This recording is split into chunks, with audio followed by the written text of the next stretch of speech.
Hai podcast, balik lagi sama gue Ale, gue Gumai, gue Pom-Pom. masih di Ruang Sejenak. Orang dari mana? Gue sejam setengah lu nungguin di sampai kering. Tahu dia. Syukur-syukur gue gak kurus nunggu di sini. Kasih tau Mai dari mana? Kita orang habis dari sebuah pulau. Edan. Pulau lewat atau? Pulau kapuk. Istirahat. Gue nungguin sejam setengah lu orang tidur. Ih, so kece amat. Di balik tidur juga ada sebuah kelelahan gitu. Kita orang habis kondangan tadi. Wih, kondangan. Iya. Temen orang udah ada yang nikah. Ya, udahlah nggak usah mau nikah, sedih kadangan gue udah kehilangan satu kawan. Dia fokus ke masa. Siapa yang nikah? Ada, ya bukan kawan sih, ibaratnya kayak kakak tingkat lah, udah di atas kita orang. Senior. Kawisi namanya. Ucapin Jauh deh. banget sih kak. Di mana? Di Lampung Selatan, Kecamatan Natar ya. Iya. Mau lebih lengkapnya lagi nggak? Gue gak diundang. Oke, buat Kawisi, selamat menempuh hidup baru. Semoga menjadi pasangan yang sakinah, mawadah, warohmah. Amin. Coba dikasih momongan. Amin. Biar kita juga punya ponakan. Oh, iya. Gendong, lagi gendong. orangnya syukuran. Gendong banting udah. Gila loh. Aduh Mai, ada Vian masuk gak nih? Iya nih kak, ada. Oke, banyak ya? Alhamdulillah banyak bener. Oke, baik, kalau gitu kita saat lagi masuk ke sesi ungkapin aja.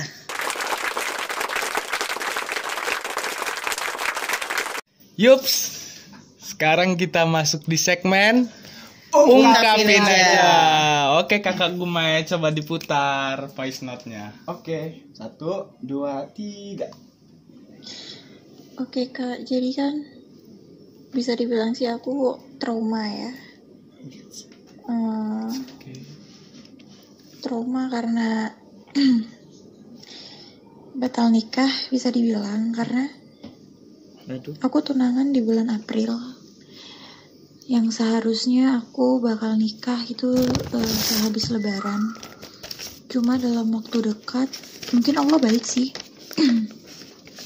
Nunjukin dia itu siapa, dia itu lelaki yang baik buat aku atau bukan. Jadi pas di pertengahan Mei, aku ditunjukin sama Allah kalau ya emang bukan dia gitu loh, lelaki yang baik. Sampai pada akhirnya aku yang bukan ngebatalin sih, sebenarnya udah tunangan, sudah tukar cincin, sudah. Cuma ya aku yang ngudahin semuanya. Aku yang ngudahin semuanya bukan karena aku yang salah kak, tapi karena dia yang nggak bisa megang kepercayaan yang aku kasih. Di situ aku trauma, kesalahan dia itu nggak bisa aku maafin dan nggak bisa aku kasih kesempatan lagi karena itu kesalahan yang udah benar-benar fatal sih buat aku gitu loh. Jadi aku lebih memilih mudahin semuanya. Dan jujur sampai sekarang aku trauma untuk dekat sama cowok, apalagi untuk ngedengar kata-kata serius. Dan sampai sekarang pun aku belum bisa buka hati lagi, walaupun ibaratnya masih ada satu laki-laki yang nunggu aku di belakang dan mau nikahin aku. Tapi entah kenapa aku masih takut aja gitu loh. Jadi kayak punya rasa trauma, mau punya rasa sayang lagi, cuma aku takut akan trauma itu datang lagi. Emang semua orang kan beda-beda ya kak, nggak semua itu sama. Cuma ya gimana sih kak cara ngilangin trauma itu, gimana gitu loh. Waduh, hening gitu kita ngedengerin voice note-nya. Berat ya sih mbaknya. April tunangan, iya nggak sih? Maret. April tunangannya, terus nikahnya habis mau lebaran. April Mei, berarti deket banget ya. April nggak nyampe hitungan. Itu berarti dia udah ngikat ya kayak? Iyalah, kalau udah tunangan itu udah pasti. Kalau udah abis lebaran mau nikah no. Aduh sayang amat ya. Gue sepersekian detik gue langsung speechless. Iya, gue gak kebayang sih beneran. Gue kalau di dalam posisi kayak dia, ya gue juga bakal trauma sih. berat ya si mbaknya. Kalau menurut gue ya kayak gue yang pertama gue mau buat Mbak ini semangat ya, tetap semangat. Semangat. Walaupun sebenarnya gue speechless loh. Iya. Gue tadi kayak biasanya gue selalu komen orang ngomong gue udah yang gitu gue yang gila ya nih orang masalahnya gitu. Dalam banget. Saya akan mematahkan pembicaraan kita gitu. Iya. Diam gitunya. Aduh. Semangat kakak, lanjut kak Gumai. Menurut gue nih ya kayak kalau misalnya udah kayak gitu kan kita itu kayak harus, walaupun kita punya kayak cerita seperti itu, kita tuh kayak harus menatap ke depannya, terus menjalani segala rutinitas baru ya kan. Dari situ gue cuma pengen bilang buat mbaknya, kuatin dirinya, yakin kalau keputusan mbak itu keputusan yang terbaik. Gue takutnya nih kak, nanti berimbasnya kalau misalnya tetap dilanjutin, kalau misalnya itu memang sudah tidak direncanakan sama Tuhan, tetap dilanjutin, itu nanti imbasnya akan seperti kayak gue ya, seperti gue ngerasain kayak seperti itulah di keluarga gue gitu kan. Nanti imbasnya ke anaknya, Yes, apa yang gue rasain seperti itu kan. Benar. Dan buat mbaknya juga ya me time kayak gitu kan, biar ngelupain semuanya. Benar. Jaga diri, terusnya rawat diri juga, olahraga, makan yang sehat, tidur yang cukup, supaya kayak ngilangin stres gitu lah ya kan, dari abis wow. Iya sih, memang butuh me time sometimes gitu kan, supaya dia lebih relax. Cuma kadang gini Mike, kalau posisi begitu kan dia sudah banyak kenangan nih ya kan, pasti even di waktu dia sendiri pasti akan kebayang lagi ya nggak sih Le? Pikiran lagi dia. Iya gitu. Pada saat me time aja oke dia bisa relax. Tapi nanti mungkin pada saat mau tidur atau apa pasti kayak gitu tuh balik lagi Mike. Benar. Menghantui itu. Bener. Kan batal nikah bukan alasan untuk tidak bersosialisasi sih Kak. Benar, sosialisasi maksud dari kata pem tuh ketika kita lagi sama orang tuh ya tetap aja gitu kita Ya udah kita reda. happy-nya bisa happy, kita bisa enjoy, bisa hahihi gitu. Cuma udahnya tuh kadang-kadang balik lagi Mai. Posisinya ini bukan putusan sih, Beda. batal nikah. Ini Yang udah gimana beda juga rasa sakitnya.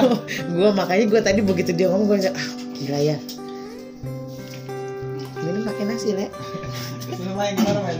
Lanjut Mai.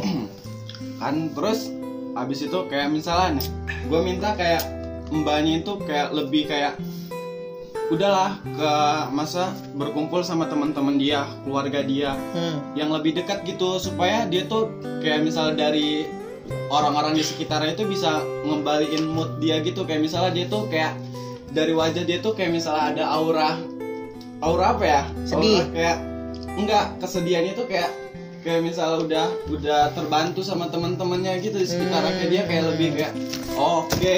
Bisa dapat energi positif lain lah gitu lah ya. Ya. Benar, Iya dapat sih. energi pasti dari kamar. Cuman kalau dia udah tersendiri lagi, misalkan kayak di dalam kamar gitu, nggak mau Balik pasti lagi, kebayang Mai. lagi, keinget itu udah hukum Karena alam, Mai. semakin banyak kenangan itu akan semakin susah lo move on. Benar. Cuma nggak apa-apa Kak, kita mikir sama-sama nih gimana caranya lo bisa move on lagi, bisa bangkit. Ya nggak sih? Iya. Ya nggak Mai? Iya sih. Dan nyari tempat juga di sekitarnya, misalnya kayak apa sih? Maksudnya cari tempat ternyaman yang dia tuh bisa dihargain, bukan dibutuhin. Cie. Kenapa lu sekarang yang ngomong paling pertama nih? Lu dari tadi semangat itu kayak udah kelihatan gue udah mau ngomong nih. Lagi. Kebawa kayaknya dia. Le. Kalau misalnya udah kayak gitu nih kayak kita tuh kayak misalnya udah punya cerita kayak gitu tuh, kita tuh dalam setahun itu apa kita nggak pacaran dulu, apa pas trauma kayak gitu gimana sih? Kita kayak menutup diri kita dulu selama habis kayak gitu. Ya kalau menurut gue sih ya nggak secepat itulah langsung dapet cari pacar dan segala macam. Iya. Menenangkan diri dulu lah, mungkin beberapa bulan dia relax dulu, menenangkan diri dulu ya, kata lo tadi me time dulu gitu. Jangan langsung lah ya gitu, jangan langsung begitu putus langsung cari lagi, pokoknya cari lagi. Mengalir aja sih ya nggak Le? Nah, itu Jangan juga terlalu dipaksain. nggak bakal jadi obat juga kalau rasa gurih. Si space. Apa itu? Tadi Ale punya kata-kata katanya. Kata-kata ya Apa sih? oh, ya, Kayak bener. motivasi begitu tadi yang lo pikirin tadi. Apa ya? Gini, Allah itu harus mematahkan hati demi menyelamatkan dari orang yang salah. Cie. Asik Ya, ya. asik. Iya sih, kadang-kadang gini sih, menurut kita tuh baik ya kan. As a human kita sudah mikir dia perfect buat kita gitu kan. Tapi yang tahu ke depannya itu kan Tuhan ya enggak? Iya, pasti. Tetap Ya. kembali lagi ke Tuhan kan. Iya, makanya itu tadi dia harus simbahnya harus lebih mendekatkan diri ke Tuhan. Bahwa benar kata Ale, ya Tuhan tuh kadang harus buat lo sakit dulu sekarang daripada ntar lo udah punya anak ya kan. Ternyata malah jadi lebih bahaya lagi lo divorce gitu kan, berpisah, cerai. Ya itu sih, ya mendingan sekarang gitu. Tuhan tahu yang terbaik lah. Nah, Gitu. Jadi gini lagi nih Kak maksud gua. Menurut mbaknya, kalau misalkan lelaki itu baik buat mbak, belum tentu baik buat Tuhan. Tapi kalau misalkan udah baik buat Tuhan, pasti udah baik juga buat mbak. Gitu. Baik menurut Tuhan. Nah, Iya, gitu. iya, Gua kurang. bener-bener. Bukan kurang. baik di prasangka terhadap Iya, diri kita ke orang lain. Iya, kan? maka selalu berprasangka baik, yang berdoa yang baik, insya Allah dapatnya yang baik. Ya walaupun sekarang mungkin nggak baik, berarti memang Tuhan ngerasa ini memang belum pantas buat lo. Nah, gitu itu ya. yang maksud gua. Iya, Karena di jenjang ini benar-benar. udah menjenjang keseriusan nikah. Iya, benar. Iya, berhasil. Apa namanya? Ya gua sedikit ada cara nih, ada sebuah cara. Boleh. Nggak sebuah sih, ya lumayan lah. Cara untuk ngebalikin hati yang lagi sakit atau karena ini Terluka juga gitu. terluka karena ini juga gagal nikah ya. Ada sedikit sih gua caranya. Yang pertama itu menurut gua terima lapang dada. Oh ya harus itu Nung. Harus. Lagunya Sheila and Seven, lapang dada. Setiap Iya. permasalahan itu ya pastinya kita harus terima dengan lapang dada semua masalah itu. Baru kita pelan-pelan buat proses balikin lagi. Iya sih, memang harus. Ya anggap aja mimpi buruk lah ya. Iya. Ya nggak sih. Ketika kita tertidur terus bangun kayak, wow ini buruk mimpinya ya kan. Pasti suatu saat kita akan mimpi yang terindah-indah.